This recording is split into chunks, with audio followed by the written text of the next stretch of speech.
আসসালামু আলাইকুম শিক্ষার্থীবৃন্দ, কেমন আছো তোমরা? আশা করি ভালো আছো।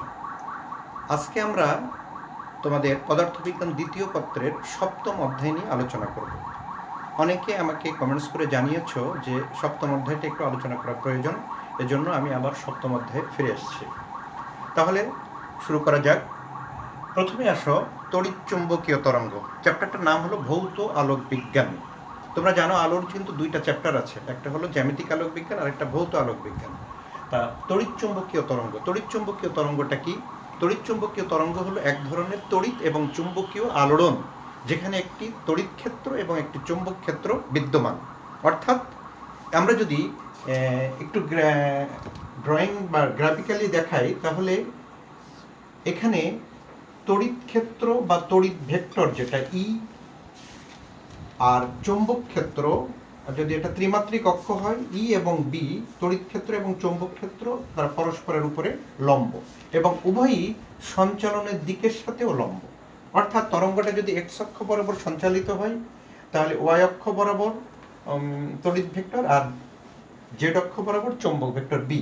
আমরা যদি তরঙ্গটাকে এইভাবে আঁকি, এটা হলো সঞ্চালনের দিক, তাহলে এটা যদি তড়িৎ চুম্বকীয় তরঙ্গ বলি, অর্থাৎ এখানে তড়িৎ ভেক্টর ইটা এই বরাবর, চৌম্বক ভেক্টর এই বরাবর বি, আর সঞ্চালনের দিক তো এই বরাবর আছেই। অর্থাৎ ই এবং বি ভেক্টর পরস্পরের উপরে লম্ব এবং উভয়ই সঞ্চালনের দিকের সাথে লম্ব। এই হলো তড়িৎচুম্বকীয় তরঙ্গ। তড়িৎচুম্বকীয় তরঙ্গর এই সমীকরণটা এইভাবে লেখা যায়, E equal to E naught sine 2π/λ। তোমরা জানো চলমান তরঙ্গের যে সমীকরণ প্রথম পত্রে যে তরঙ্গ অধ্যায়ে আছে, সেখান থেকে এই সমীকরণগুলো আছে। S E naught sine 2π/λ C T, C হলো আলোর বেগ মাইনাস এক্স, আর বি ইকুয়াল টু হবে B naught sine 2π/λ C T minus X. এটা হলো চলমান তরঙ্গের সমীকরণ। এখানে ই নট হলো তড়িৎ ক্ষেত্রের সর্বোচ্চ মান, আর বি নট হলো চৌম্বক ক্ষেত্রের সর্বোচ্চ মান। এখান থেকে একটা সূত্র পাওয়া যায়, সেটা হলো আলোর বেগ যদি সি হয়, সি ইকুয়াল টু হবে E naught divided by B naught. এই হলো তড়িৎচুম্বকীয় তরঙ্গের সংজ্ঞা, তার গাণিতিক রূপ।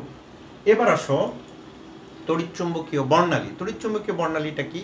তড়িৎচুম্বকীয় বর্ণালীটা কি? আমরা যে তড়িৎচুম্বকীয় তরঙ্গ পাই, তার তরঙ্গ এর তরঙ্গ দৈর্ঘ্য বিভিন্ন ক্ষেত্রে বিভিন্ন রকম আছে।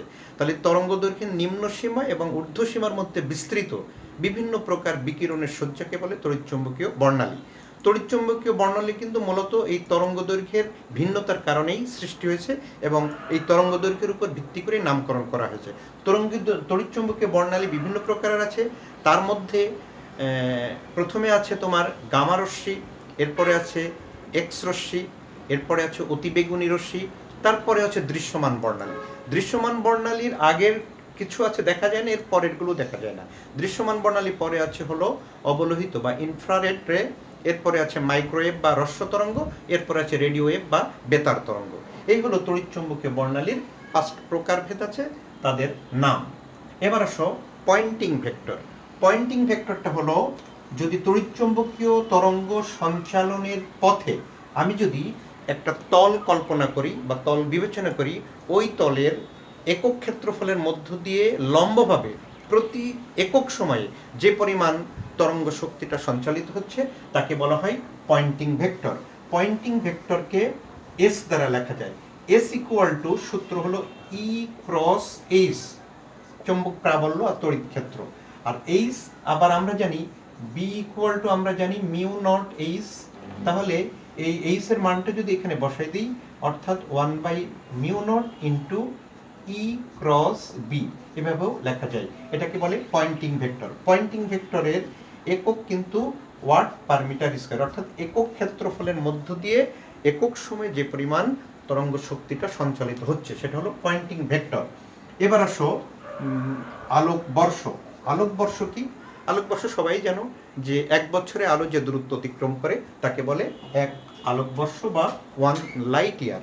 তাহলে আলোকবর্ষকে আমরা যদি লাইট ইয়ার দ্বারা প্রকাশ করি, 1 লাইট ইয়ার ইকুয়াল টু আলোর বেগ মানে 3 × 10⁸ মিটার পার সেকেন্ড ইন্টু 1 বছরকে সেকেন্ডে নিলে যা হয় তাই।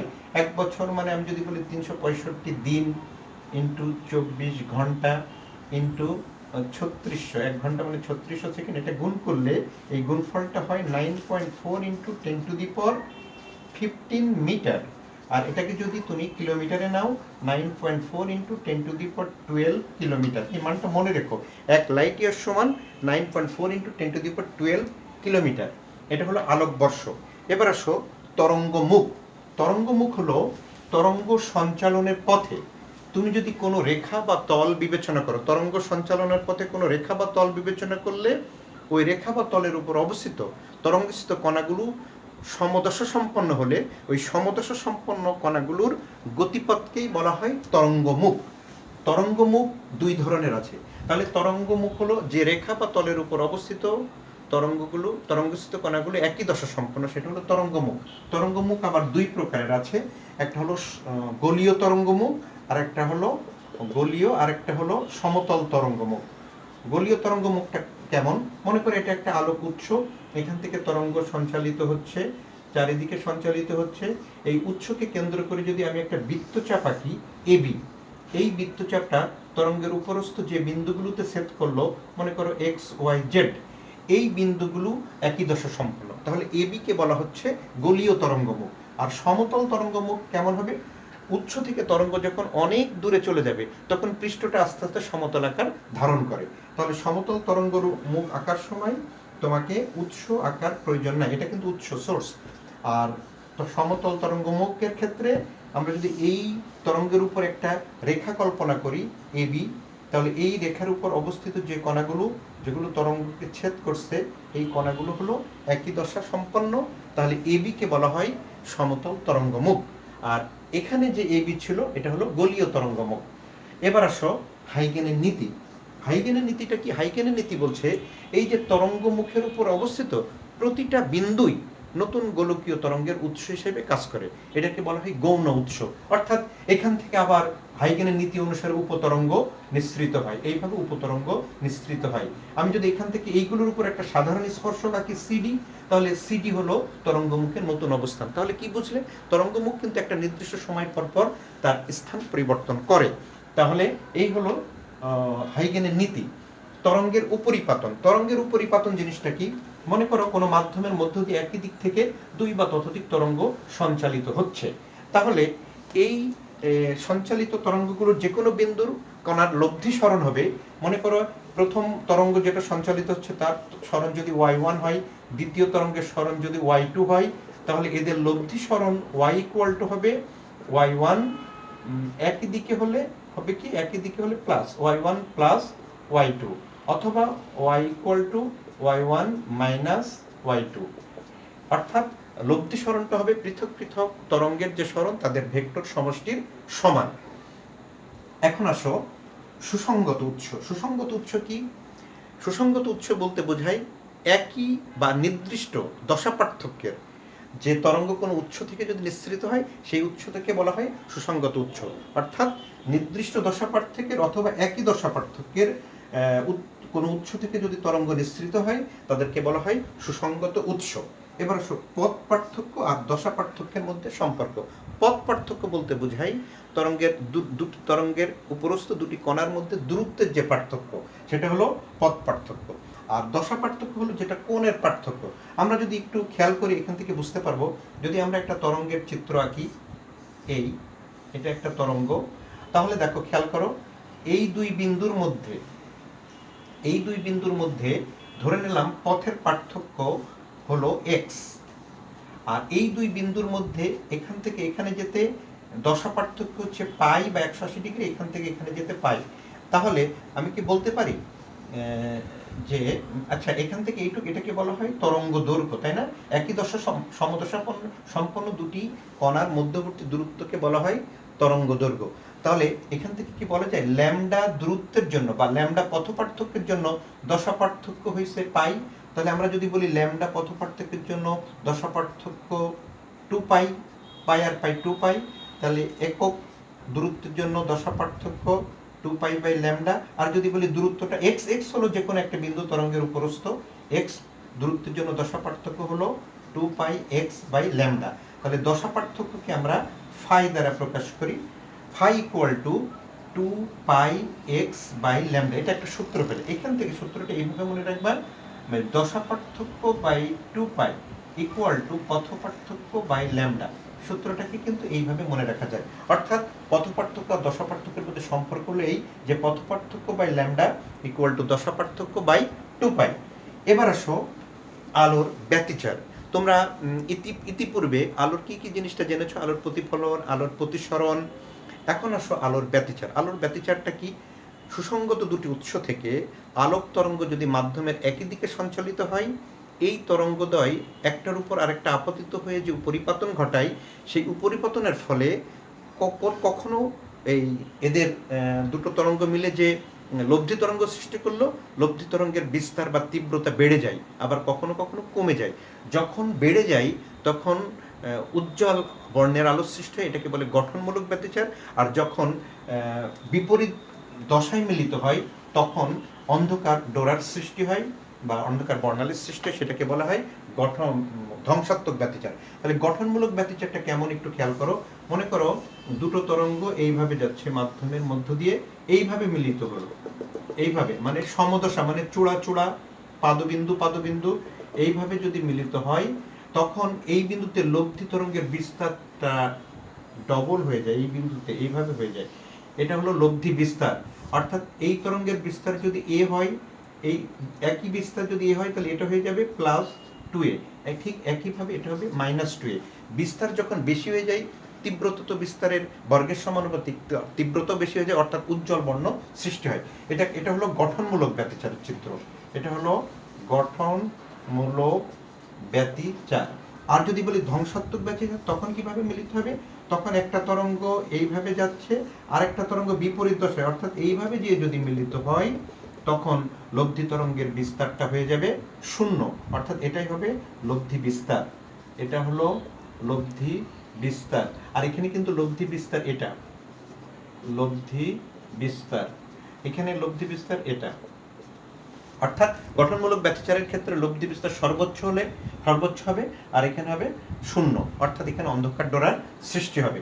এই হলো আলোর ব্যতিচার। এবার আমরা দেখব আলোর ব্যতিচারের উপর ভিত্তি করে ইয়ং এর দ্বিচির একটা পরীক্ষা, যেটা খুব ইম্পর্টেন্ট, এটা নিয়ে এবার আলোচনা করি।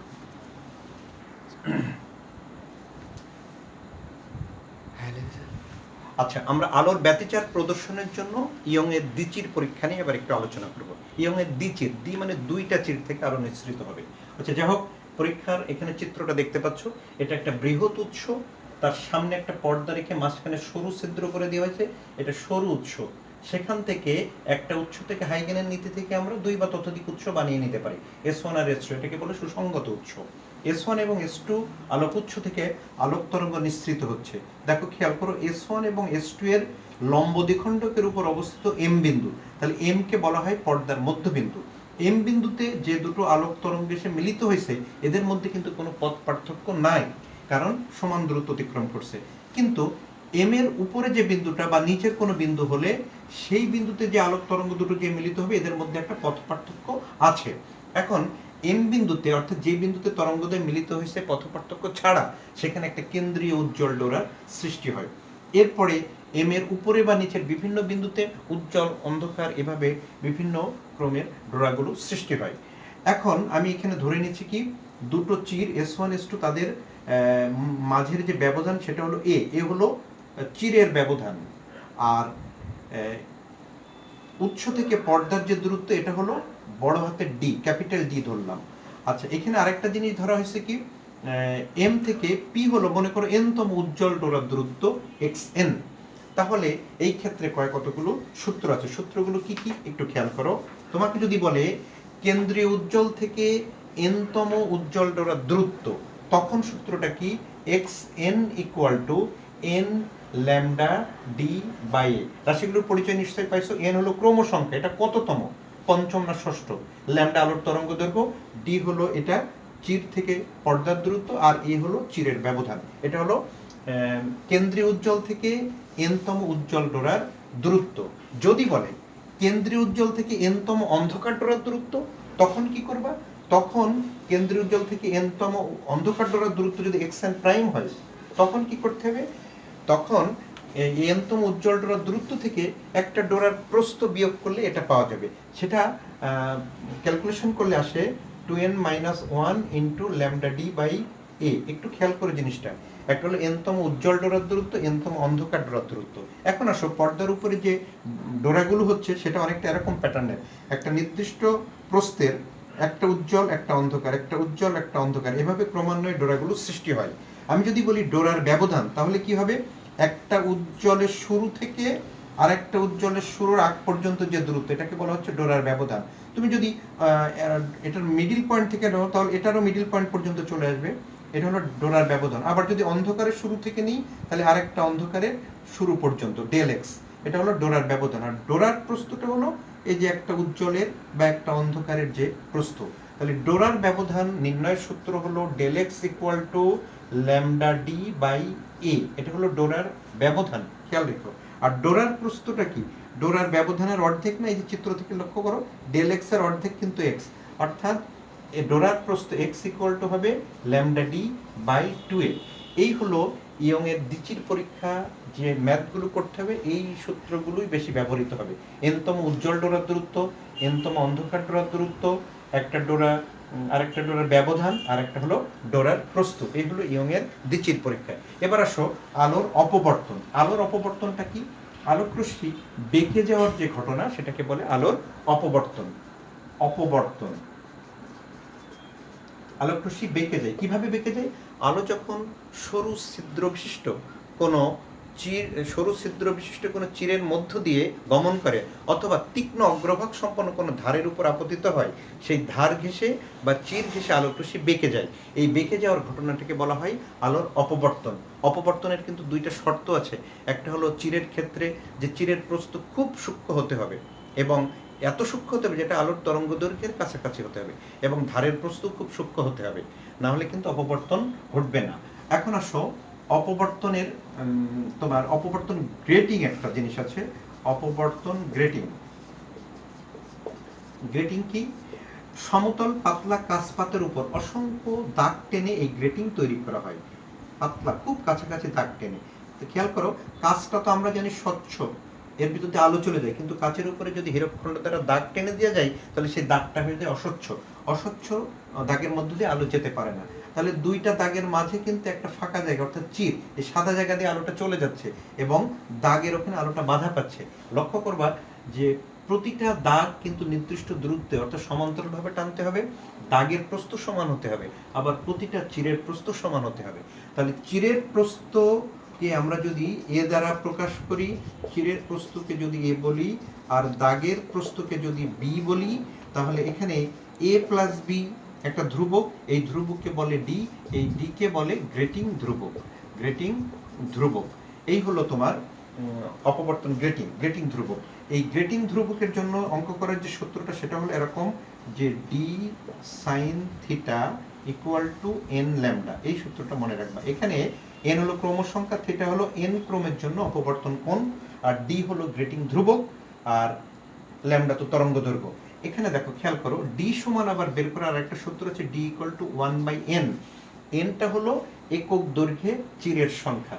চিরের সংখ্যা মানে একটা গ্রেটিং এ প্রতি 1 সেন্টিমিটার কিন্তু 5000 থেকে 8000 দাগ থাকে। তাহলে ওই মানটা দেওয়া থাকলে, যদি চিরের সংখ্যা দেওয়া থাকে অথবা দাগের সংখ্যা দেওয়া থাকে, চিরের সংখ্যা দাগের সংখ্যা কিন্তু সেম, তাহলে এন এর মান দেওয়া থাকলে ডি ইকুয়াল টু 1/n, এটাকে বলা হয় তোমার গ্রেটিং ধ্রুবক। এই সূত্র দিয়েও অঙ্ক করা যায় অপবর্তন কোণ নির্ণয়ের জন্য অথবা আলোর তরঙ্গ দৈর্ঘ্য নির্ণয়ের জন্য। এবারে আসো একক চিরের অপবর্তন একটা আছে। একক চিরের অপবর্তনটা কি? একক চিরের অপবর্তন হলো একটা উৎস থেকে একটা চির দিয়ে আলো যে তোমার পর্দার উপরে যে অপবর্তন সৃষ্টি করেছে, সেটা হলো একক চিরের অপবর্তন। একক চিরের অপবর্তনের জন্য যে দুইটা সূত্র আছে একক চিরের অপবর্তন, সেই দুটো সূত্র কি কি?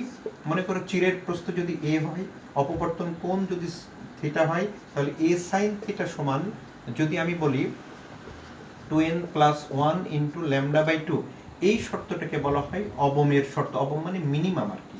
এই অপবর্তনের ক্ষেত্রে ওখানে যেমন উজ্জ্বল অন্ধকার বললে, এখানে চরম আর অবম, এটা হলো অবমের শর্ত, এটা হলো চরমের শর্ত। প্রথমটা হলো চরমের শর্ত, চরমের শর্ত। আর যদি বলি A sine theta equal to 2n into lambda by 2, অর্থাৎ ল্যামডা বাই 2 এর জোড় গুণিতক হলে একটা, ল্যামডা বাই 2 এর বেজোড় গুণিতক হলে একটা। এটা হলো অবমের শর্ত। অবমের শর্ত, এটাকে তুমি n ল্যামডাও লিখতে পারো, কারণ 2 2 কাটা যায়, n ল্যামডা। তাহলে একক চিরের জন্য অপবর্তনের জন্য দুইটা শর্ত আছে, খেয়াল রেখো যে একটা হলো চরমের শর্তটা কি আর অবমের শর্তটা কি। এখন আসো লাস্টে যে পয়েন্টটা আছে সেটা হলো আলোর সমবর্তন। আলোর সমবর্তনটা হলো আলো আলো আলো বলতে আমরা তড়িৎচুম্বকীয় তরঙ্গকে বোঝাই। এর একটা তড়িৎ ভেক্টর, একটা চুম্বক ভেক্টর আছে। এই তড়িৎ এবং চুম্বক ভেক্টরগুলো বিভিন্ন তলে কম্পিত হতে থাকে। যদি যে শর্ত আরোপ করলে এই তড়িৎ ভেক্টরগুলোকে একই তলে বা এর সমান্তরালে কম্পনক্ষম করা যায়, সেটাকে বলা হয় আলোর সমবর্তন। আলো তড়িৎচুম্বক তরঙ্গ হলেও এর তড়িৎ ক্ষেত্রটাই মূলত প্রভাব বিস্তার করে, এখানে চৌম্বক ক্ষেত্রটা প্রভাব নগণ্য। এজন্য যদি আমি বলি আলোর কম্পন, যদি তড়িৎ ভেক্টর যদি বিভিন্ন তলে কম্পনক্ষম থাকে, এটাকে বলা হয় তোমার অসমবর্তিত আলো। আর অসমবর্তিত আলো কখন সমবর্তিত হবে? যখন এই ই ভেক্টর, এগুলো কিন্তু সব ই ভেক্টর, ই ভেক্টরের কম্পনগুলো যদি সব একই দিকে বা তাদের সমান্তরালে করা যায়, তাহলে সেটাকে বলা হচ্ছে সমবর্তিত আলো। আর এই অসমবর্তিত আলোকে সমবর্তিত আলোর রূপান্তরের যে প্রক্রিয়া, সেটাকে বলে সমবর্তন। আর যার মাধ্যমে এটা করা হয় সেটাকে বলে সমবর্তক। অর্থাৎ আনপোলারাইজ লাইট এটা, পোলারাইজ লাইট এটা বা এটা, আর এটাকে এটা করার যে প্রক্রিয়া সেটাকে বলে পোলারাইজেশন। আর পোলারয়েড হলো যার মাধ্যমে এটা করা যায়। তাহলে এটাকে আমরা বলতে পারি অসমবর্তিত আলো, এটা হলো সমবর্তিত আলো। আর এই প্রক্রিয়া, এটাকে রূপান্তর করে যে প্রক্রিয়া, এটাকে বলা হয় সমবর্তন। তা ভৌত আলোক বিজ্ঞান যে চ্যাপ্টারটা, তোমরা জানো যে আলোর দুইটা চ্যাপ্টার আছে, এর মধ্যে একটা কিন্তু কোশ্চেন হবেই, সেটা যে কোনো চ্যাপ্টার থেকে হতে পারে। তাহলে এখানে যে ইম্পর্টেন্ট টপিক, সেগুলোর ভিতরে সর্বপ্রথম গুরুত্ব দিবা তোমরা ইয়ংয়ের দ্বিচির পরীক্ষা দিয়ে যে এটা আছে, এরপরে ইম্পর্টেন্ট টপিকটা হলো তোমার অপবর্তন। তাহলে এই হলো চ্যাপ্টার 7-এর ব্যাখ্যা। আজকে এই পর্যন্তই থাক। ভালো থেকো, সুস্থ থাকো, ধন্যবাদ সবাইকে। কয় মিনিট?